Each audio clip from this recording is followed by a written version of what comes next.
Muito bem, muito bem. Então vamos começar aqui a aula de História do Brasil. Hoje a gente vai falar de dois tópicos. A gente vai falar sobre a Guerra do Paraguai e sobre a abolição da escravidão, certo? Então a gente está aqui na terceira aula de Segundo Reinado, certo? A primeira aula foi de Política e Sociedade, a segunda aula foi de Economia, né? E a terceira aula agora é sobre Guerra do Paraguai e abolição da escravidão, né? Então, vamos que vamos. Bom, a Guerra do Paraguai, na verdade, ela é um tema bem confuso, porque ela é uma zona, essa Guerra do Paraguai, porque é um monte de gente contra um monte de gente, é gente que é, é, começa invadindo outro país, e aí tinha inimizades entre Brasil e Uruguai, depois Uruguai e Brasil se unem para juntar contra o Paraguai, então, é um monte de é um monte de informação, porque de fato naquela época tinha uma instabilidade política muito grande na, na região ali, né, da América do Sul, né, muitos estados nacionais surgindo, muitas guerras de independência das colônias latino-americanas, das colônias espanholas, né, da América Espanhola, se surgindo contra os colonizadores e tal. Mas eu vou tentar fazer um resumo. Eu acho que os livros didáticos eles trazem muita informação e assim são muitas informações que a gente não usa, que não cai, né, nos vestibulares, porque eu acho de fato que um dos motivos é porque é muito confuso mesmo, assim, né? Mas então eu vou tentar trazer isso aqui de uma forma mais didática possível, mais breve possível, e aí apontar as informações que eu acho que são as mais relevantes. Muito bem. Então, essa aqui é uma foto, né, um quadro pintado por Pedro Américo da Guerra do Paraguai, em 1777, portanto, depois da guerra, né, mas bem mais ali contemporaneamente. E essa obra, ela é interessante porque se a gente prestar atenção nela, a gente vai ver que ela retrata o Brasil, aqui ó, exatamente, obra encomendada pelo Estado monárquico brasileiro, ou seja, foi encomendada pelo próprio Dom Pedro II, que romantiza a Guerra do Paraguai e retrata o exército brasileiro, que são esses que estão uniformizados e que estão em cima de cavalos, como defensores da civilização, como defensores do império, como defensores da liberdade ali, contra o que seria a barbárie, os bárbaros, a impulsividade megalomaníaca do ditador paraguaio Solano Lopes da época, né? Então aqui, se a gente vê, deixa dar para dar um zoom aqui, uh, os paraguaios estão retratados sem roupa, estão retratados no chão, estão retratados aqui, ó, sem camisa, tal. Então, esse quadro é um quadro que mostra uma versão bem romantizada a favor dos brasileiros sobre a Guerra do Paraguai, né? Então, vamos lá. O contexto histórico da Guerra do Paraguai. Deixa eu dar mais um zoom para trás. Isso. Ah, eu não estou compartilhando a minha tela. Bom, tá bom. Contexto histórico da Guerra do Paraguai. Exatamente isso que eu estava falando. Aqui, né, tá a fronteira sul do Brasil com o Paraguai aqui, né, e com a Argentina aqui e com o Uruguai. Aqui nós temos a tríplice fronteira, que é onde o Brasil encontra com a Argentina e com o próprio Paraguai, né, onde é Foz do Iguaçu. Não, aqui é Foz do Iguaçu. Onde que é Foz do Iguaçu? Ih, rapaz, não sei. Mas enfim, desculpa a informação. Mas então, aqui está Paraguai, aqui está Argentina, aqui está Uruguai e aqui está o Brasil, certo? Nessa época, como eu disse, estava rolando muita movimentação política, né, internacional, porque estavam acontecendo a construção de novas ordens políticas depois das guerras de independência, né? Depois das colônias da América Espanhola se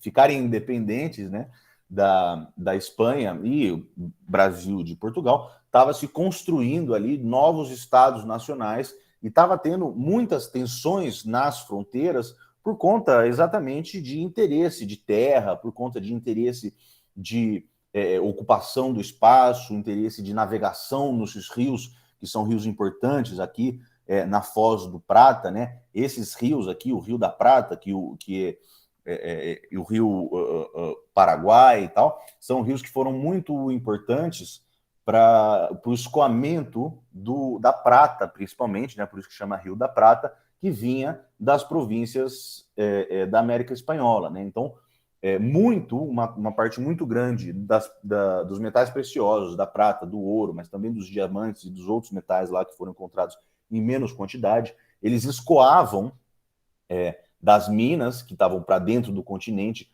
para o litoral através desses rios, né? E dali eles iam para a Europa, eles iam para os Estados Unidos, eles eram comercializados, né? Então essa Foz da Prata e a navegação por esses rios era objeto de disputas, de muitas disputas, porque tinha um interesse econômico muito forte. Quem controlava a navegação conseguia controlar uma grande parte do comércio, né, de pedras preciosas e de metais preciosos. E aí, nessa época de consolidação de novos estados nacionais, havia muitas tensões ali nas fronteiras, né? Então, basicamente, a história da Guerra do Paraguai ela acontece com 4 nações, certo? Que é o Brasil, Uruguai, Argentina e Paraguai, entre 3 rios, né? Que é o Uruguai, o Paraguai e o Paraná, que são esses 3 rios aqui, né? E ela versa sobre as questões da hegemonia na região, ali, disputa pelo controle político e pelos limites territoriais, acesso à navegação na Bacia Platina e nos rios ali, né, que faziam por onde se fazia o escoamento dos metais preciosos e por onde se fazia o escoamento de todos os produtos, na verdade, que provinham ali de dentro do continente. E também, né, diferentes processos de formação nacional na área. Cada país estava com o seu próprio interesse ali de se consolidar como um país importante, como um país influente, como um país que tinha uma relevância regional ali muito né, a mais importante possível, né? Então tinha uma instabilidade política internacional muito latente naquela época, tanto na política externa, exatamente por conta desses conflitos de território, de navegação, de comércio ali, quanto internamente também, né, em cada país. Por exemplo, no Uruguai estava rolando uma guerra civil, né, dos partidos colorados contra o Partido Blanco, né, o Partido Colorado contra o Partido Blanco. Isso você não precisa saber, mas assim, é só para entender que estava uma zona política, tanto na área como um todo, quanto dentro de cada país. A Argentina também, ela queria aumentar o controle e a influência na área. Ela tinha muito interesse em conquistar o Uruguai, tinha interesse em conquistar também o Rio Grande do Sul, porque ali aquela área, eles têm convergências culturais muito fortes, muito acentuadas, né? Então, a Argentina ela tinha muito interesse em recriar um vice-reinado do Prata, né, que era a organização política que tinha quando ainda aquela área era América Espanhola, certo? Que tinha alguns vice-reinados, vice-reinos ali, acho que tinham 4 vice-reinos na América Espanhola, e o vice-reino do Prata era um vice-reino que abarcava ali Argentina, Chile, Uruguai, Paraguai, era uma coisa só, né? E aí depois das guerras de independência, eles foram se fragmentando e cada um foi formando a sua própria república, né? Então, a Argentina, ela tinha ambição ali, uma ambição quase que colonialista, né, no sentido de querer conquistar as terras e anexar espaços territoriais que já eram países independentes para formar de novo um grande estado do Prata, né? No Paraguai, o Paraguai ele vivia sob uma ditadura, né, do Solano Lopes, que era um cara que ele tinha muita ambição para transformar o Paraguai em uma potência ali, uma potência recém-surgida, e o Paraguai ele estava de fato caminhando para ser uma potência. Ele não era, o Paraguai era o único país ali da região que não era dependente economicamente da Inglaterra, ou era muito pouco dependente economicamente da Inglaterra. Todos os outros países tinham um vínculo muito forte com a Inglaterra, e a Inglaterra tinha muita influência em todos esses países. E o Paraguai não. O Paraguai era muito mais independente, fazia muito mais o que eles queriam, né, do que cediam às influências da Inglaterra. E o ditador Solano Lopes, né, que era o presidente ali, ele queria aumentar a influência paraguaia na região. Ele começa a disputar mercados externos com o Brasil. Se eu não me engano, o mercado de tabaco, plantação de tabaco, ele começa a roubar alguns, né, roubar entre aspas, né, porque ali é uma competição, né, de compradores do Brasil, né, e ele queria também uma abertura para o mar, porque, ó, se você perceber aqui, o Paraguai, ele é isolado do mar, ele não tem, então ele queria uma saída para o mar, porque para ter portos, para ter uma maior facilidade para escoar os produtos produzidos dentro do Paraguai. E o Paraguai, ele estava de fato, é um fato conhecido, né? Que o Paraguai ele estava mais ou menos ali prosperando nos projetos de país e estava indo para frente. O Paraguai, nessa época, no final da metade ali, segunda metade do século XIX, o Paraguai tinha uma taxa de analfabetismo baixíssima, né? Na época.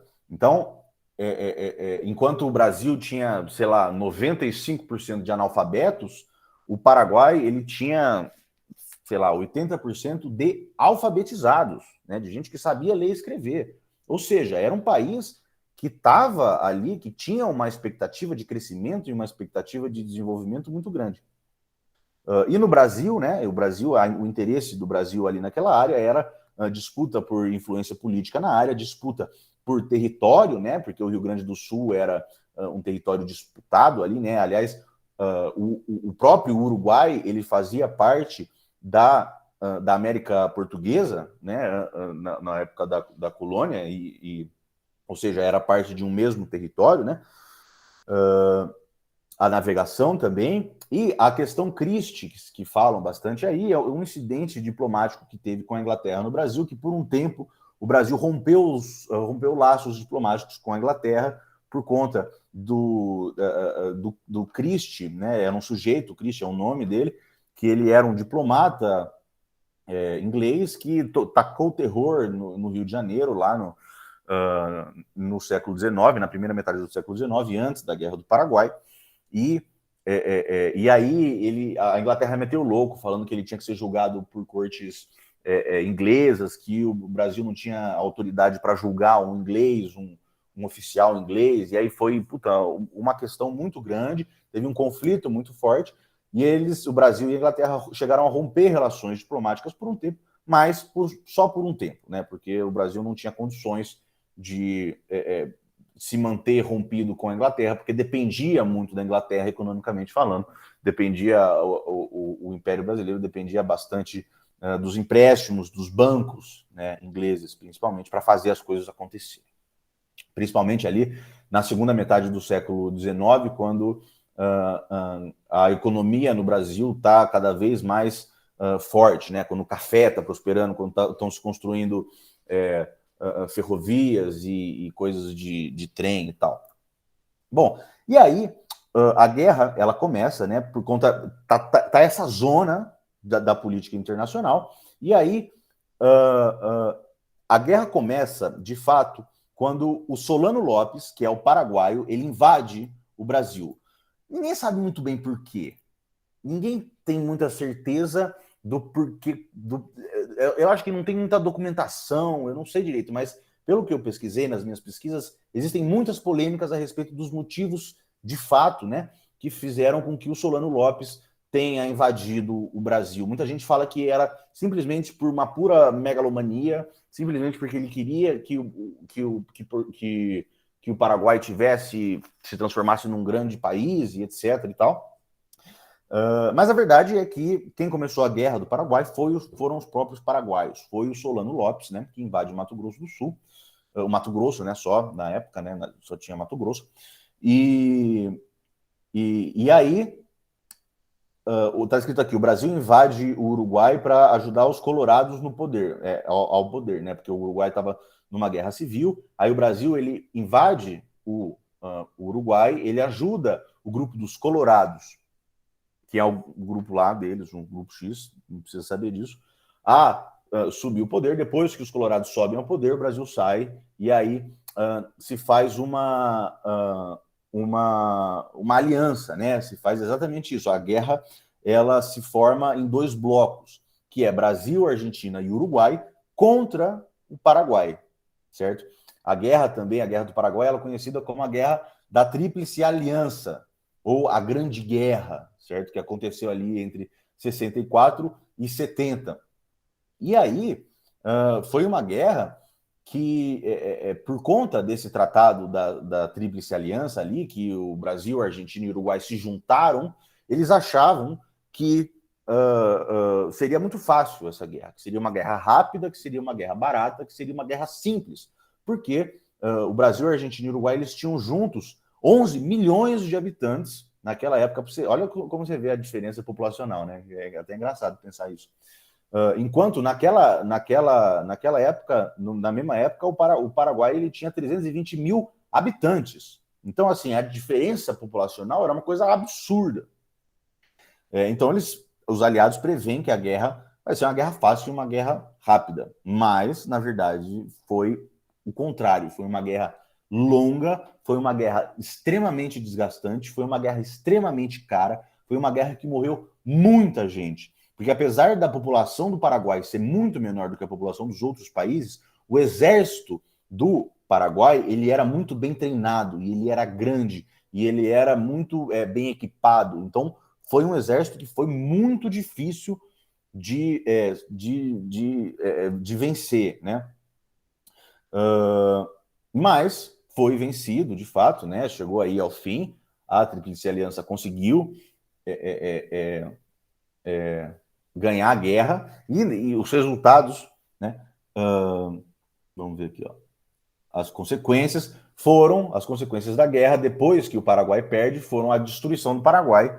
Assim, o Paraguai ele foi destruído. Assim, o Paraguai até hoje ele é um país que é muito debilitado economicamente, socialmente, etc. e tal. E muito dessa decadência do Paraguai de hoje é por conta da destruição que o Brasil fez com o Paraguai na Guerra do Paraguai no final do século XIX. Então, houve de fato ali a destruição de quantidades enormes da população. No final da guerra, o Paraguai ele estava convocando velhos, doentes, crianças para ir para a guerra, porque não tinha gente mais, porque todos os homens do país morreram. Todas as pessoas do país morreram, toda a produção do país foi destruída. O Paraguai, nossa, ficou na merda demais, né? Houve um agravamento ainda maior da dívida externa do Brasil e da dependência financeira do Brasil em relação à Inglaterra, e a impopularidade do imperador foi às alturas. Né? Ele ficou muito impopular porque ele tinha uma obsessão em depor o Solano Lopes. O Solano Lopes ele ia resistindo, e mesmo quando a guerra já estava ganha, claramente ganha, o Solano Lopes ele ia resistindo, e ele mesmo se mantinha vivo e tal. E os brasileiros só sossegaram quando eles mataram o Solano Lopes e destituíram ali oficialmente o seu poder com a sua morte. Né? Mas, para que isso acontecesse, a guerra durou muito mais do que devia, a guerra foi muito mais cara do que devia, morreu muito mais gente do que devia, né? Teve um grande número de recrutamento obrigatório, porque no começo da Guerra do Paraguai, quando estava rolando meio que um entusiasmo da nação, como puta, a Guerra do Paraguai, a gente vai se formar como nação, tinha um espírito patriota rondando pelo país muito forte, né? Então, no começo da guerra, no primeiro ano da guerra, em 64, ali entre 64 e 75, houve muitos voluntários da pátria, né? Que é um nome que foi dado aos voluntários, de fato, a pessoas que iam lá e falam, não, vamos guerrear pelo Brasil, nós somos o Brasil, nós somos uma nação independente, nós somos uma nação que temos que nos impor ali perante os nossos vizinhos e etc. e tal. Então, no começo da guerra teve bastante esse sentimento de nação e esse sentimento de patriotismo, né, nascente. Só que aí, depois, quando a guerra foi se alongando demais, quando a guerra foi ficando mais cara, quando começou a morrer muita gente, o governo passou a recrutar compulsoriamente as pessoas. Ou seja, o governo passou a falar, olha, gente, vocês precisam vir para lutar a guerra. Vocês estão sendo convocados compulsoriamente para lutar a guerra. E aí, o que acontecia? Saíam eram expedidas essas ordens de convocação para a guerra, e aí quem tinha dinheiro, quem tinha grana, quem eram senhores de terra, senhores de escravos, senhores de fazenda, quem era advogado, juiz, funcionários públicos, tal, o que eles faziam? Eles mandavam os seus escravos no lugar deles mesmos e dos próprios filhos. Então aconteceu que o exército brasileiro, cada vez que foi o tempo passando, maior era o contingente de negros, né, ex-escravizados, porque os escravizados eles eram libertos e depois eles eram mandados para a guerra, né? Então houve um contingente muito grande de negros, né, no exército brasileiro. Tanto que dá para ver aqui, ó, eu coloco aqui mais para cá. Esse aqui é uma charge que ficou muito conhecida da época, que é um soldado negro brasileiro que volta para casa depois da Guerra do Paraguai, depois de suar pela Guerra do Paraguai. Ele volta para o Rio de Janeiro e ele vê a mãe dele sendo açoitada ali no Pelourinho, sendo torturada pelos feitores ali, né? Então ele volta de lutar pela pátria, ganhou medalha, dá para perceber que ele tem medalha aqui, ou seja, seria um cidadão honrado, um patriota e tal. Ele volta para casa e ele vê a mãe dele sendo torturada no Pelourinho, né? Essa aqui é uma charge que rolava nos jornais paraguaios para ironizar o exército brasileiro, dizendo que o exército brasileiro era ruim, era menor, era menos preparado e tal, exatamente porque tinham muitos negros. E aí eles retratam aqui o imperador, né, Dom Pedro, e dois dos líderes militares como macacos, né, como uma forma pejorativa de tirar onda com o exército brasileiro, porque a Guerra do Paraguai ela foi muito também de guerra de publicidade. Teve uma participação da mídia muito grande na Guerra do Paraguai também, né? Da mídia brasileira e também da mídia paraguaia. Aqui, de novo, Caxias foi o principal comandante do Exército Brasileiro e depois do Exército da Tríplice Aliança em conjunto, né? E aqui ele é retratado como um sapo preto em cima de uma tartaruga com outros sapos, né, puxando ele. Então é uma animalização, né? Aqui, essa charge está escrito aqui embaixo, um só paraguaio e aqui que diabos respeita muito mais gente. Todos é verdade, os sentimentos de batalha pelos espaços. Ele está falando aqui, ó, que esses são os soldados brasileiros que são negros, que estão fugindo desse único soldado paraguaio aqui, né? Então ele está falando que os brasileiros eram covardes também, né? Que eram fracos, que eram covardes, que eram lentos. Então a participação midiática na Guerra do Paraguai foi muito importante também. Mas qual que é a principal consequência da Guerra do Paraguai? A principal consequência da Guerra do Paraguai, veja bem, preste atenção que é importante nesse momento. A principal consequência da Guerra do Paraguai é o surgimento e a consolidação do Exército Brasileiro como uma instituição política relevante e com peso muito importante no cenário nacional. Antes da Guerra do Paraguai, não tinha Exército Brasileiro profissional. Antes da Guerra do Paraguai, o que tinha era aquela Guarda Nacional, que era um monte eram os senhores de engenho e os senhores de terra que tinham os times dele, que os times se juntavam para e o imperador pegava emprestado essa Guarda Nacional que eram lideradas pelos senhores de engenho e usavam, mas não tinha uma unificação, uma instituição do Exército Brasileiro. O Exército surge com a Guerra do Paraguai e ele surge com uma importância e uma relevância muito grande no cenário político, tanto que quem proclama a República finalmente e quem retira ali, né? Quem faz cair a monarquia é esse sujeito aqui, é o Deodoro da Fonseca, né? Que ele foi um marechal ali que lutou na Guerra do Paraguai. Esse daqui de cima é o Duque de Caxias, que foi o maior líder militar do Brasil durante a Guerra do Paraguai. Aqui nós temos algumas imagens do Exército Brasileiro. Dá para ver que aqui Coronel Alferes era uma posição mais ou menos relevante no Exército. Alferes era o cargo do Joaquim José da Silva Xavier, que era o Tiradentes, né? Um voluntário da pátria, um sargento, um zuavo da Bahia, né? Um zuavo da Bahia foram militares negros, né, que lutaram ali na Guerra do Paraguai também. Aqui temos mais alguns militares e o negro aqui como...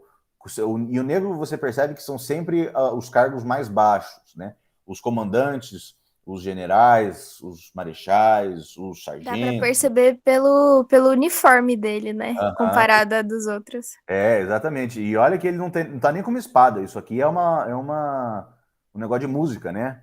É um negócio para tocar o negócio. Então ele não era nem soldado ainda, né? Era um negro que não era nem soldado. Então, e aí, aqui, mais zuavos baianos aqui, né? Então, havia muitos escravos, muitos escravizados libertos, né? Para lutar a guerra para lutar a guerra do Paraguai, e isso é a contragosto dos senhores, né? Porque os senhores eles não queriam lutar, então, para nem eles, nem os filhos deles lutarem, eles mandavam os escravizados, né? Os escravizados deles, eles mandavam para lutar no seu lugar. E aí o exército ele começou a ter um grande contingente de negros, né? Então, tanto por conta do próprio contingente de negros que tinham dentro do exército, quanto por conta dos outros soldados e dos outros militares que conviviam com esses negros e que começaram a criar laços de amizade, laços de patriotismo ali, né? A abolição, o tema da abolição da escravatura se torna um tema central do exército, né? Então, o exército ele não só surge como uma instituição importante, mas ele surge como uma instituição importante com uma bandeira do abolicionismo também, né? Então, o exército brasileiro ele surge na Guerra do Paraguai e ele dá um grande impulso para o movimento abolicionista que começa a tomar corpo de fato, começa não surge, porque já vinha, né? Mas começa a ter uma grande relevância, começa a ter uma grande participação popular a partir da segunda metade do século XIX, que é também quando surge o Exército Brasileiro, principalmente depois da Guerra do Paraguai. E aí a Guerra do Paraguai ela acaba em 1870 e deixa como legado, né, um Brasil quebrado, né, primeiro, um Paraguai destruído completamente de perspectiva de país. É triste a história do Paraguai, porque era um país que tinha perspectiva, era um país que tinha muita gente alfabetizada no final do século XIX. Você acha, mano, quem que tinha gente alfabetizada? Era um país que tinha... Puta, mano, era uma brisa assim, que tinha muita perspectiva. Se fudeu totalmente, foi destruído, o Paraguai foi destruído. O Brasil ficou quebrado, porque achava que a guerra ia ser rapidinha, não foi. Teve que mandar muita gente, teve que se endividar muito com a Inglaterra. O imperador ficou extremamente impopular, tanto que a República depois, né? A guerra acaba em 70, menos de 20 anos depois já acaba o Império, né, a monarquia, e né, a consolidação do Exército como instituição e a bandeira do abolicionismo que acompanha o Exército Brasileiro ali depois da Guerra do Paraguai. Né? Então aqui temos a figurinha, e é isso que é a Guerra do Paraguai. Alguma dúvida? Então, tipo, ela pode ser definida assim como uma guerra meio que territorial? Ela é uma guerra territorial também, né? Porque o interesse era territorial também, mas tinha interesse econômico também, de controle dos rios, controle fluvial, tinha interesse, mas basicamente territorial e de influência política ali, né? Porque como eram países que estavam se consolidando como nação, havia muitas disputas de influência, né? Os países queriam ser mais importantes, queriam ter mais territórios, mas foi territorial e comercial. Eu acho que basicamente pode ser mais ou menos definida dessa forma, assim. Mas é que tinham muitas variáveis, né? Porque estava uma zona a política daquela época ali. Por isso que é muito confuso. Se você for ver os livros didáticos, eles trazem que tinha os colorados e os blancos, e que tinha antes do Solano Lopes, o pai do Solano Lopes, e que não sei o quê, e trazem um monte de informação que causa uma grande confusão na cabeça da galera. Mas foi uma guerra que foi territorial, pode ser considerada uma guerra territorial também, e uma guerra por controle do comércio fluvial aqui, porque essa região aqui era uma região que sempre teve uma tensão muito grande, porque essa Foz do Prata aqui sempre foi o lugar por onde saíam todas as riquezas da América Espanhola, elas saíam por aqui, e daqui pegavam um barquinho e iam para a Europa, né? Então aqui sempre foi uma região geográfica muito disputada, né? Então rolou essa guerra por causa dessas disputas, né? É muito Certo? propício. Aham. É muito propício também ter guerra quando tem essas coisas, essas confusões políticas, né? E Aham, comerciais. Aí aham, sempre dá treta. não, sempre dá treta. E é muito louco, porque o Brasil, ele era tretado com a Argentina também, porque a Argentina tinha esse plano de voltar a ser o vice-reinado do Prata, e aí ele voltando a ser o vice-reinado do Prata, se desse certo, ia ter mais um outro país enorme do lado do Brasil, que ia competir diretamente com o Brasil. Então, o Brasil ele não estava tranquilo com a, com a Argentina. O Brasil também não estava tranquilo com o Uruguai, tanto que ele interviu ali na Guerra Civil Uruguaia. Então, essa conformação de dois times do Paraguai contra o Brasil, Argentina e Uruguai é uma conformação que era bem confusa mesmo, porque ninguém se bicava ali, tá ligado? Só que aí o Paraguai acabou ficando sozinho, de um lado só, e ele perdeu a guerra, mesmo com um bom exército, mesmo com um exército preparado, com um exército treinado, bem equipado, ele perdeu a guerra porque o Brasil tinha muita gente. Tinha muita gente. Então, o Brasil ia jogando muita gente, jogando muito escravo, e aí as pessoas iam morrendo, e ia acabando as pessoas, e como no Brasil tinha mais pessoas para colocar, chegou uma hora que o Paraguai não aguentou mais, né? E aí acabou perdendo a guerra e tal, e foi destruído, coitados. Os paraguaios até hoje, eles assim, guardam um rancor muito forte com o Brasil e tal, por conta que o Paraguai ele tinha uma perspectiva de ser um país próspero ali, entrando no século XX, mas foi completamente destruído na Guerra do Paraguai. Né? Nossa, essa guerra parece ter sido muito nada a ver, né? Tipo, Pô, nossa, nossa, o Paraguai perdeu meio que assim, porque o Brasil ele tava fazendo sendo muito apelativo, né? Colocando um monte de gente e tal. Nossa, mas que sim, guerra nada a ver. não, muito nada a ver, muito nada a ver. E tem a brisa também que a guerra, na verdade, ela acabou antes de quando ela de fato acabou, né?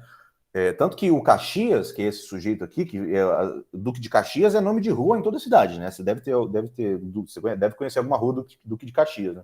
Sim, uhum. Ele foi o principal comandante brasileiro do exército lá e tal. E aí chegou uma hora lá para o final da guerra, em 1868, 69 ali, ele fala ao imperador, fala, cara, acabou a guerra já, os caras perderam já, os caras já se fuderam, já morreu um monte de gente, já tá perdida a guerra. Só não acabou a guerra porque o sujeito não morreu ainda, o Solano Lopes, né? E o imperador brasileiro queria que queria matar o Solano Lopes, queria matar o Solano Lopes.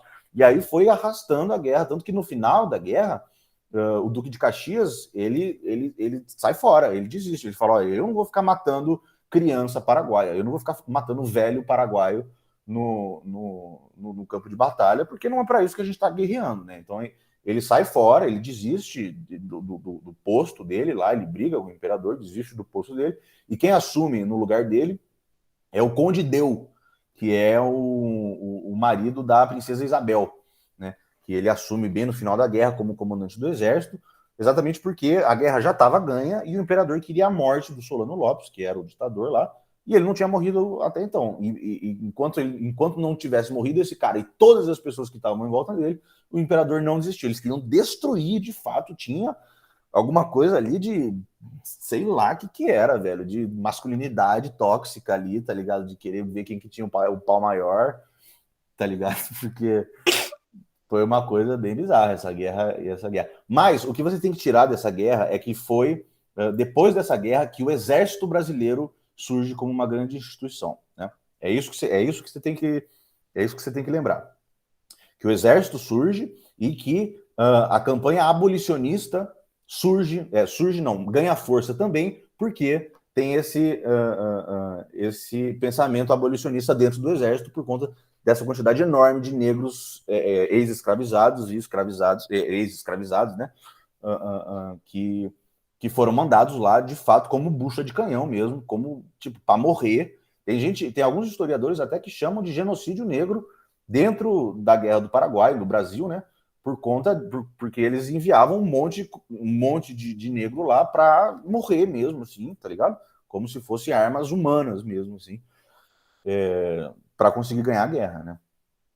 Então, essa que é. E essa parte é muito interessante também, da mídia, da participação da mídia. Tem um texto muito legal que eu estava lendo hoje, antes de dar aula, que ele fala exatamente isso, de como os jornais, principalmente os jornais paraguaios, eles tiveram um papel muito importante ali na divulgação, e os jornais brasileiros também, né? Esse aqui é uma charge espanhola, é uma charge paraguaia, né, em espanhol. Essa aqui é uma charge brasileira, que na verdade foi feito por um chargista que era italiano, mas era um sujeito que vivia no Brasil, né? Então, a participação da mídia para divulgar as coisas que aconteciam e para expor os horrores da guerra, expor a violência, expor a morte de velho, a morte de criança, a morte de um monte de coisa, principalmente para o final da guerra, isso ajudou muito a minar, né, a destruir a popularidade que tinha Dom Pedro II. Né? Dom Pedro II saiu dessa guerra extremamente impopular, ninguém gostava dele, todo mundo achava ele péssimo, tal, tanto que logo depois a República foi proclamada. Né? Então, é isto. Mais alguma dúvida? Mais alguma dúvida? Acho que não, professor. Tá tudo Não? certo. De Uhum. boa? Então é isto. Guerra do Paraguai. Aula da Guerra do Paraguai, para finalizar aí. Se alguém tiver alguma dúvida, vem de zap que a gente responde. Parar a apresentação. Bom, eu ia dar a parte da abolição, mas eu vou deixar para a segunda aula, né? Eu vou postar lá, porque senão vai ficar muito cansativo. Eu não quero te torturar também, né? Coitado, você é a única guerreira que está aqui comigo. Então a gente deixa para a próxima aula. Tá? Pode ser? Pode ser. Nossa, mas passou tão rápido que eu nem percebi. Eu gostei bastante. Ah, que bom que você gostou, então. Qualquer coisa a gente está aí. Depois eu posto alguns textos. Tem até uns poemas aqui, velho, do Castro Alves, que ele fala de, de... tem bastante conteúdo interessante, velho. Essa brisa da Guerra do Paraguai. Ah, não, mas é da próxima aula. Mas na próxima aula, ó, compareça também na próxima aula, que na próxima aula eu vou trazer poema, vou trazer algumas coisas interessantes. Tá bom? Pode deixar. Então, tchau, Rosângela. Muito obrigado aí. E fique em paz, viu? Cuida dessa saúde mental aí, que é a única coisa que nós tem. Beleza, professor. Fica bem também. Tá bom? Tchau, tchau. Beijo, querida. Tchau. Tchau.